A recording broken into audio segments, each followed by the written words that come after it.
Hey there, Person here. Today we're going to talk about the best decks for Wild so you can get to Legend 2. The deck cards are going to be in the description down below, so you can skip the entire video. But in case you want to see the decks on screen and then hear me saying words about all those decks, well, this is the video for that. I selected only a single deck per class. You can play pretty much anything to Legend, but instead of making this video 58 minutes, we make it quick. We go from Demon Hunter to Warrior. I'll explain to you in basic English how all those decks work. So we're starting with Odd Demon Hunter. This is pretty much the exact same thing as it has been for the past year, but there's one difference. People figured out that playing cards that cost 5 mana or more is just bad. So the only card that is more than 5 mana that is in your deck is Baku, so you can get the deal 2 damage hero power, and you have a bunch of 1-drops and 3-drops. How does this deck work? Well, you might have figured it out, you might have seen the combo in here.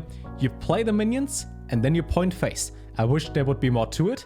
There isn't. You really just go face. And eventually, after you deal enough damage against all the other aggressive decks, you might have been more aggressive and then you win one game. And then you're like, wow, Demon Hunter is a fun class. Glad that they added that to the game.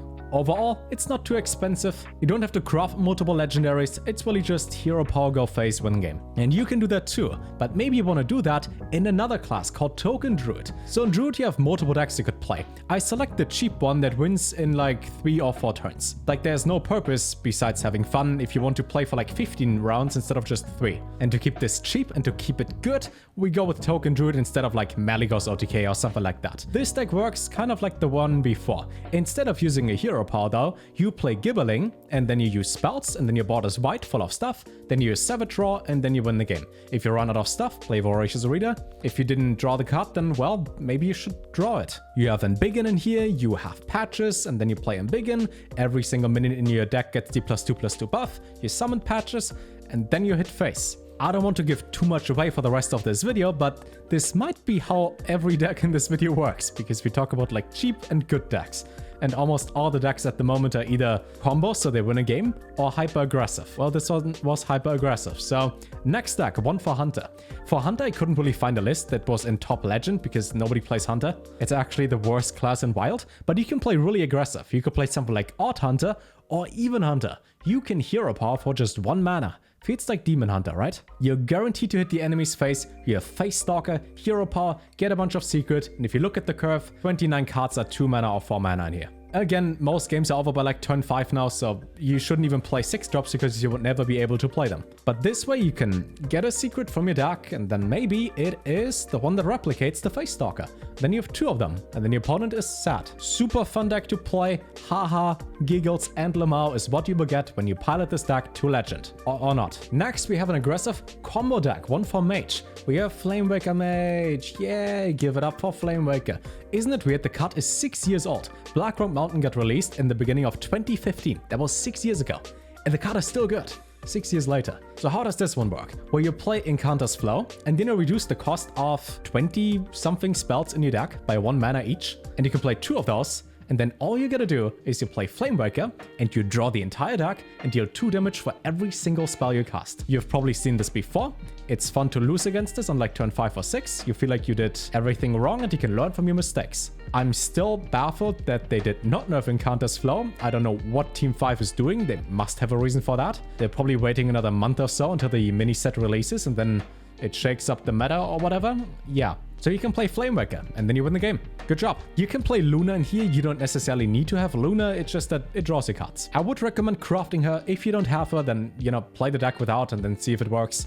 It should work. You can also put in Mozaki instead of the Flamewakers, and then you use Frostbolt Iceland's Face, but you really just draw the entire deck and then you win. So that's fun. Then we gotta start working out for the summer. Handbuff Paladin. Wow, people used to play Mac Handbuff Paladin for the last like year or 2, but now the #1 deck in Wild is Handbuff Paladin. So you draw the cards, and then you buff your hand. You have demands and the spell that has the same effect as demands. Your entire hand gets bigger and bigger. You have the guy with Frenzy destroy the entire board, which is great against Darkglare. You can have charge minions that just have like 10 attack for 3 mana or less. You have Conviction in here, another card that did not get nerfed. For 1 mana on turn 5, you get +6 attack, and you can have 2 of those. Overall, you really just have to buff your hand. The last time I played to Legend, so like last month or the month before, I used Handbuff Paladin myself. This worked for me. I also happened to only face Shamans that have Murlocs, and then I just played the Frenzy Man and cleared the entire board. Simuro is great for that. But really just buff your hand and go face. I feel like back in the day you had like actual strategies you talked about when you presented deck lists. Now it's really just play the green cards and eventually you win. And you can also do that in Priest. Wow, let me explain the combo in case you never played Reno Priest.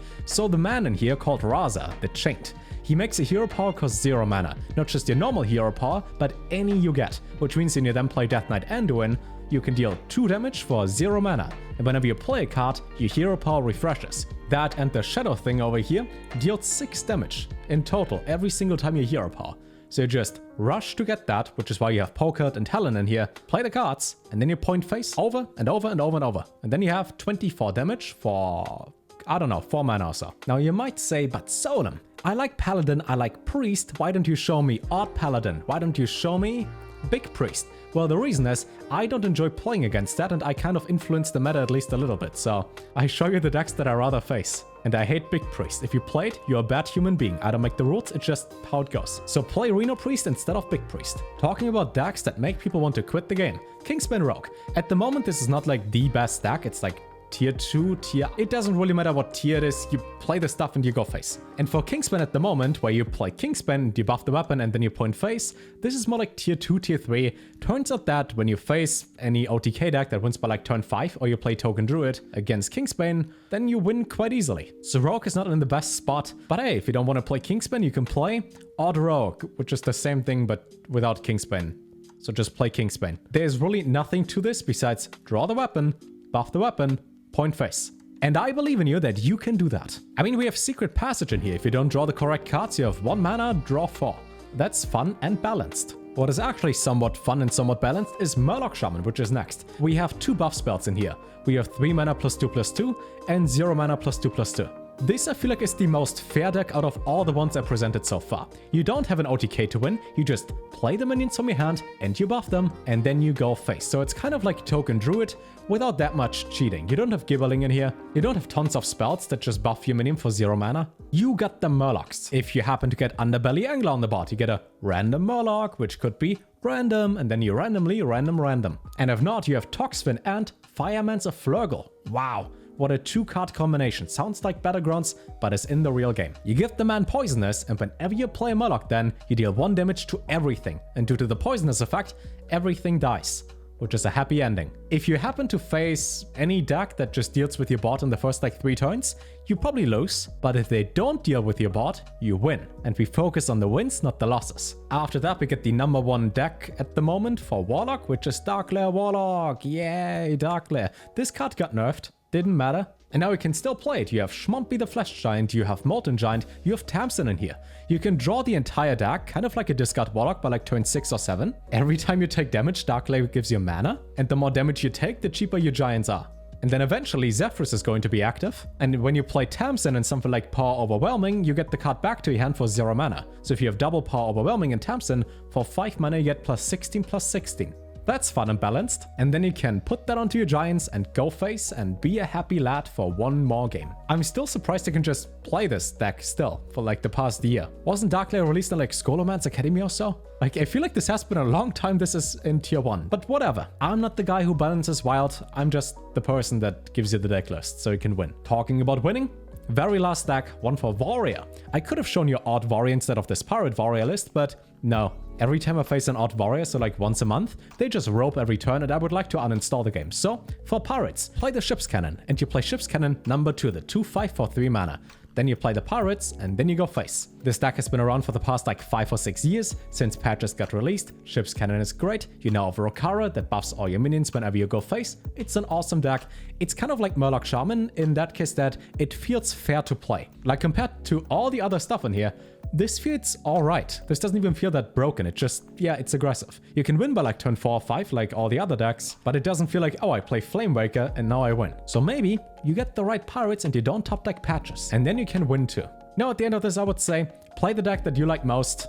Again, deck codes are in the description down below. Don't forget that this is only to win games in ranked. This is not for casual play, not against friends, not to have fun. This is to win. So if you want to get to legend, just play any of those decks and eventually you will make it to legend. If you want to improve because you, I don't know, misplay or whatever, here's a short guide that tells you how to actually get to legend. And just know at the very end, if you don't make it to legend playing any of those decks, it's your fault, you're bad at the game. Now go out there, play some games, and hew into Big Priest and uninstall this game. Have a good day and take care.